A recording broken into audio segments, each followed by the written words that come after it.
This is the Amplify Your Business podcast with Matt J Hanham, where I have candid conversations with inspiring people and turn topics inside out to help you get amplified in business and in life. Welcome to the show, everyone. This is an inside out episode, and today the topic I'm going to dig into is how to get out of your own way and overcome fear. So how do you get out of your own way and overcome fear? Fear, we all have it. It's always there. Even if we've done something before 100 times, sometimes we might still find ourselves a little bit fearful. How can we get out of our own way? So to first, think about that, we need to sort of break down, what is fear and why do we let it stop us from achieving what we want to achieve in life? And I've got a quote here by Jim Morrison who says, "Expose yourself to your deepest fear. After that, fear has no power, and the fear of freedom shrinks and vanishes. You are free." That's kind of exactly it in the outcome, but what is fear? Why do we let it stop us from achieving? I think we're so afraid. We're really only afraid of two things in life, and that is that is death. And we know that. We're scared of that, right? But we're also scared of life. We're scared of living. We're scared of living our best selves. We're scared of being the greatest we could be because we're scared what people might say about that, and we're scared about what the failure might look like if it doesn't happen. This is why Jim said, expose yourself to your deepest fear, because after that, you're free. You've got no power. So for many people, it's about standing out in front of others. We're so scared generally to do public speaking. Yet many of us are compelled to want to public speak. Same goes for podcasting and creating content. We're scared to step up. If you're deep in the fourth quarter, let's say you're a sportsman, you're a 14-year-old basketballer, and it's deep in the fourth quarter, and the ball's in your hands, and you're down by 1 point, and there's 7 seconds left in this game. Are you going to take that shot? Just imagine yourself at 14. What a ball looks like. It's round. You might not love basketball. There's a line there. There's a hoop at the end. At 14 or at 24 or today or at 17, would you pass that ball to the person next to you and get them to take the shot, or would you take the shot? And I think that's what we're talking about. You're probably capable of that shot, if not more capable than the other person of hitting that shot. But I think we'll often choose to pass that ball. And it's that fear. We're so scared that maybe we'll get it right. I don't think we're scared about getting it wrong. I think we're scared about getting it right.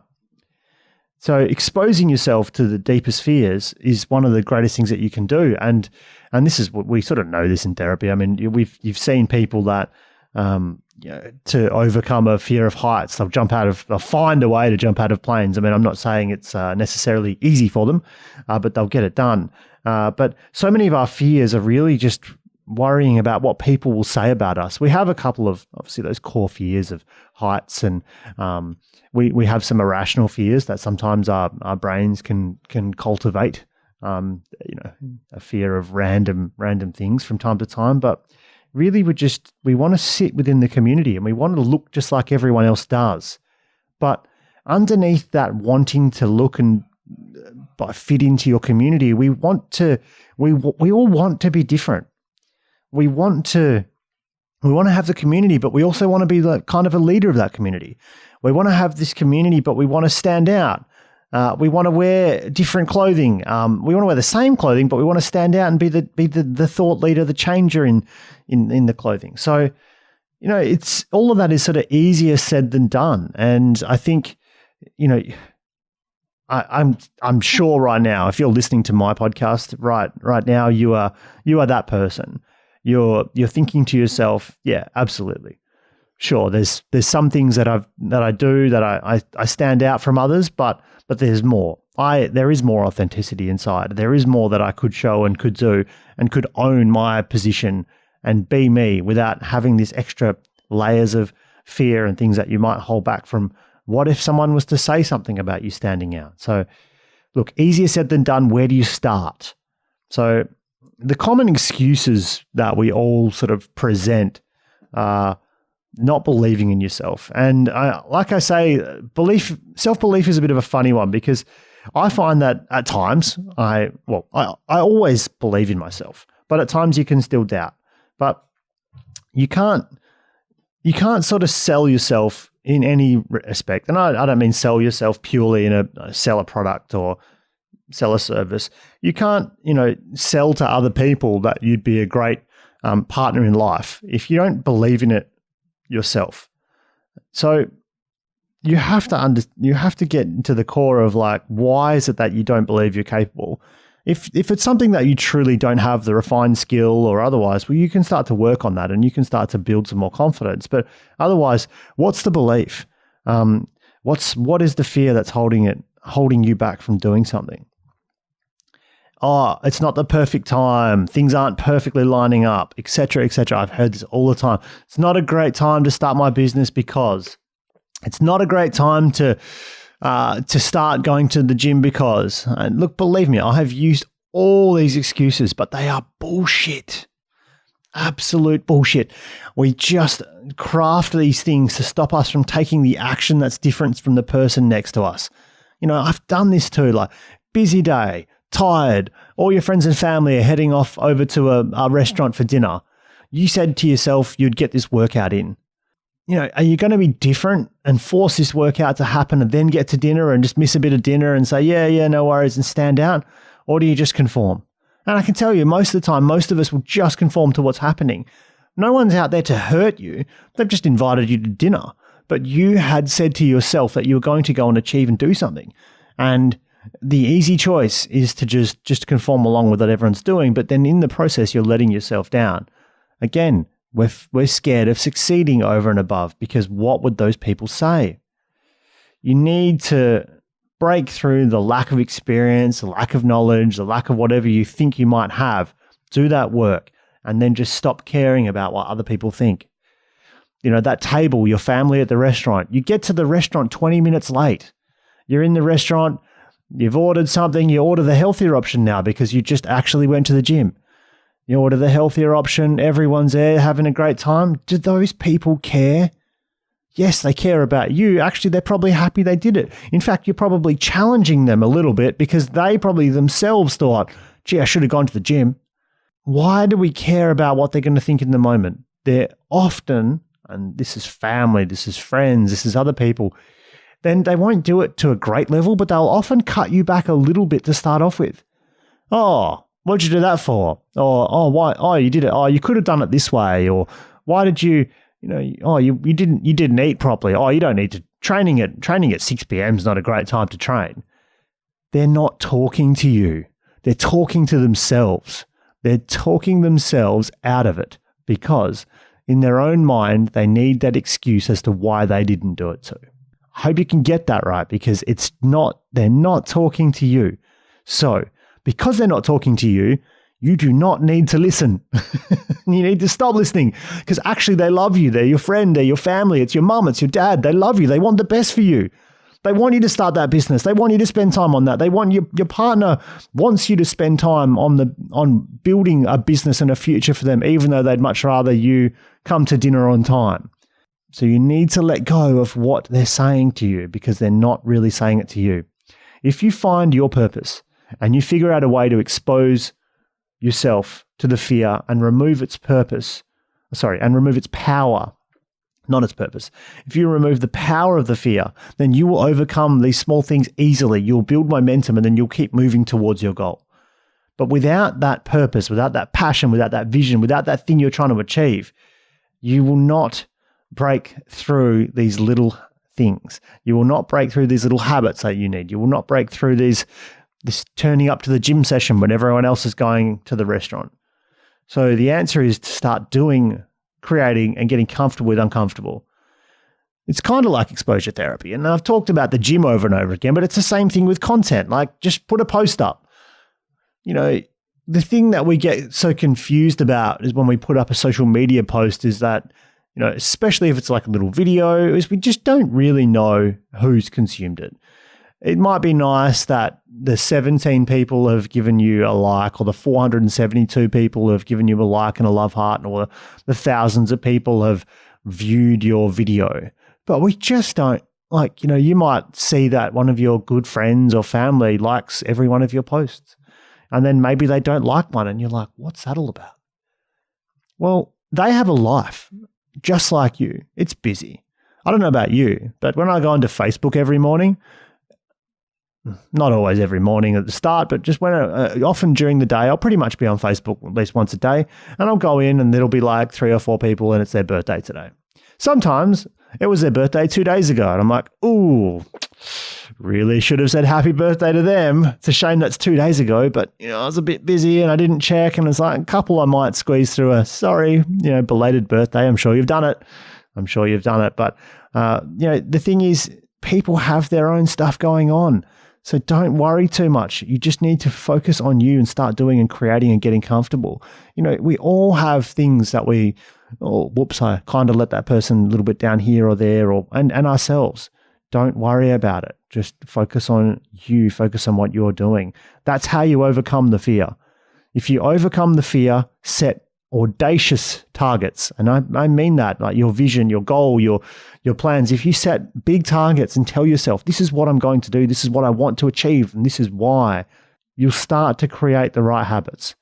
Aim big, set the habits low, and I could go into a whole sort of 4D execution. There's some great books out there. Actually, there's a great goal setting worksheet, and I've crafted that one up. If you want to find a download of that, just find the blog that this episode is on, and we'll put a link in there to that goal setting worksheet. And it's a way you can sort of set some big target goals, but then just create some habits and actions that you need to follow now. So you don't get caught up thinking, how do I achieve these big things? You can point at now. You can focus on the habits that you need to achieve and keep going. You've got to figure out you. And I know that I've been able to take some risks in my time, and I'm also very risk adverse. I mean, I do media. I put a lot of content out there. I do things differently now, but I'm also a trained accountant, and I started life doing that. And because of that, I've got the ability to be very analytical, and that can sometimes take you down a conservative path. And you've got to work out what it is. So what I've found and how I overcome the bigger fears and the bigger visions is I first set that big vision, that big goal. And one of the first ones was I'm going to start a business. And I was going to start a business for a long time, and you've probably been trying to start a business for a long time too, or maybe you're running another business, or maybe you've got to do something, but I was trying to start a business. I couldn't find myself an easy way. So what I did is I actually restructured. I had a mortgage. I bought my first home at like 22, 23, and I was lucky that it grew in some value, and I remortgaged it so I could leave like tens of thousands in an offset account. So I had a bit of a piggy bank. Let's say I could live for a year and a half with no income. I did that, and so I restructured my mortgage, and I gave myself a buffer, and I quit my great job at Coca-Cola. Now, when you quit a great job at Coca-Cola, when you're in your mid-20s, every single one of your family and friends looks at you and goes, huh? Why did you do that? Like, what are you doing? I mean, why would you quit your job and you're going to start a business? What? You're going to start a business and it's like in construction, and why are you doing that? You're a trained accountant. Like, you've got this great job at Coca-Cola, you're running the marketing and sales budgets, and you're doing all this analysis, you're launching Coke Zero, you're doing all this awesome, like, why you quit your job? But it's how, the only way I could deal with that is because I'd already done it. I'd already given myself a buffer. I leapt. And don't get me wrong, like, I wrote that resignation letter out, typed it up, and I think I changed the date on that like 7 times before I finally got the guts to walk into my manager's office and go, here it is. I'm not coming back. And the reason why I say that is this is not leaving like some terrible job where people are really mean to me and I'm working ridiculous hours. And Coca-Cola is a great company. I had a great team of people I was working with. I mean, every company has, things going on at all times, but I really had there was nothing wrong with my job other than I had no passion. I had no passion for what I was doing. at that point, and I needed to go do something different. But that's what I did. I quit my job. And if you need to find a way to take a leap, like maybe that's what you need to do too. Same goes with podcasting. As I said, I went and recorded 7 interviews. I think I talked about this in one of the previous episodes, but I recorded 7 interviews to start my podcast. And then I came back to Perth, and this was at a conference, and I came back to Perth and I said, right, I better do something now, because those 7 people are waiting for me to put that content out.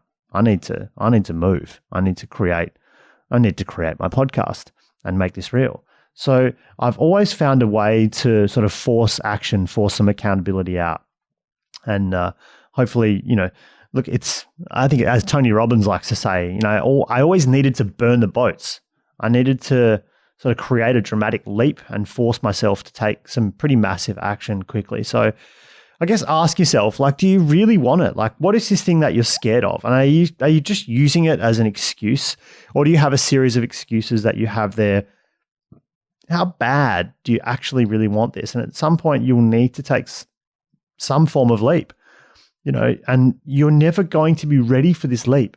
You can't be ready. There is no such thing as ready. You have to leap and then find some comfort in the uncomfortable position. Every single business out there, how did they get their first sale? Someone had to believe that they could get it done beyond the proof that they were able to. They weren't ready. You're never ready when you write that first invoice and send it to someone and someone pays you. You're never ready when you sell that first product. But how does a bird learn to fly, right? How does a kid learn to swim? You've just got to throw them in the proverbial deep end and give them the opportunity to figure it out for themselves. It's the only way. So if you're trying to figure out how to get out of your own way and overcome your fears, what is it that you can do right now? What piece of action? For starters, let's roll back. I go, what is your purpose? What is your vision? Like, what are you trying to achieve? Figure that out. And then write down what you can do today, what you can do this week, what small actions you can take to take a step towards there. Or maybe you're ready to take that leap, but find just the small steps that lead to the leap, that lead to the change and the radical change that is right there. And I'm sure it is right there for you. So I hope you enjoyed the episode, guys. And I really do hope that you can share with me some stories of how you've taken the plunge, you've taken some action. I'm not saying take a massive risk. I'm just saying you've got to do something, and you know what it is, and go and achieve that right now. Hit me up on Instagram, YouTube, Facebook, wherever you like. I hope you enjoyed this episode, and I look forward to speaking with you next week.